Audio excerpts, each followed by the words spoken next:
very, very different, but at the same time very connected presentations, because we both addressed the question of heritage and what we can do. Now, I am going to have a very, very short discussion here because we're well over our time. So my suggestion would be that we just comment, maybe the two of you, on, I think if I see the pressure in Istanbul is, first of all, more political. Yes. But not only political, because as we know from the protests last year, commercial interests are also involved. But it is more political, no voice. Yes,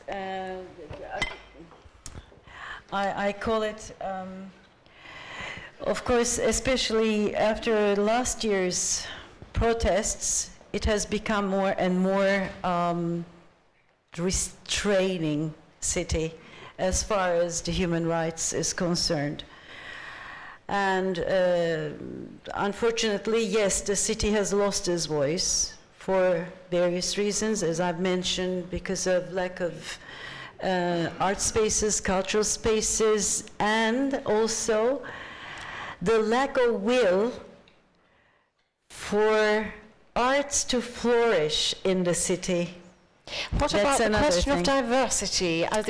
We have impressions here that diversity, I think, of course, after Charlie Hebdo, one of the big issues here, the freedom of expression, of art, is this one of the issues which maybe not is always on the table when political, more authoritarian kind of actions are occurring?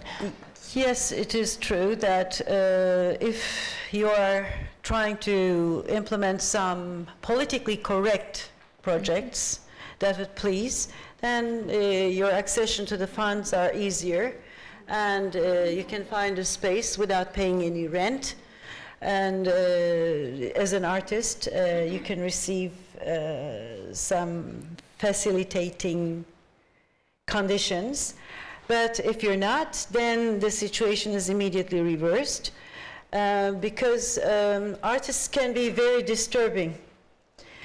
They can unexpectedly become a threat for many things. So I think at this situation, thank God, private institutions are working so hard, like the foundations, private foundations. They are keeping the city's artistic life and cultural life alive by funding and sponsoring especially independent artists.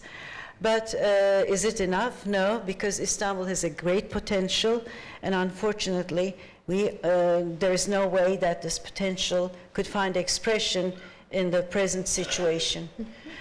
And also, as you know, our topic is DemocraCITIES. I think nowadays, especially for the last couple of years, it has become more and more a bureaucracy, not a democracy. So, but you know, we're optimistic, because as long as I said, there is will, there must be a way. So we believe that there will be some new means to overcome this.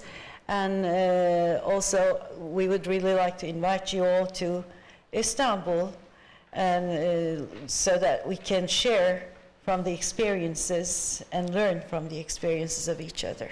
Very special city. Nigel, in London, I think you have complemented what Peter Murray was saying this morning, and we do definitely see the commercial, which is the main. But my question to you, before I would then go to the public for a quick discussion with the public, is the outcry and the threat of the loss of the UNESCO World Heritage Certificate. Has that made any impact on local politics? I mean, we had this, we lost the World Heritage status for Dresden. And there it was, it didn't make a real impact neither on planners and politicians, but also not on the public, because they wanted the bridge to make communication easier. They weren't willing to pay more to put the road under the river. What is the case of the value of a global world heritage, which is something we should be protecting? I think that value is difficult to articulate, and in London is complicated by internal politics at a local level. Yeah. So the argument is characterized, is polarized in two different ways. The first is the idea that heritage is automatically the opposite of growth and progress. And so it's very easy to characterize those who care about heritage, whose professional interest is heritage, to be characterized, and this phrase always comes up, of wanting to stop change. They want to preserve London in aspic. That's what is always that's what English heritage are always accused of. So there's that dimension, and then within London, because of the geographical location of the World Heritage Sites, we have 4, we're one of the only cities in the world to have 4 World Heritage Sites. The 2 in the dense urban context are both on the north side of the river, both in the 2 wealthiest local authorities in London, the Corporation and Westminster. The development needs south of the river are in 2 of the most poor, relatively speaking, boroughs in London.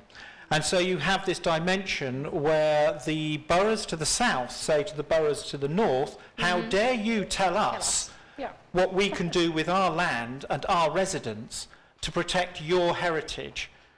But at the same time, London can come together and celebrate its heritage when, for example, it's one of the determining factors for us winning the London Olympics.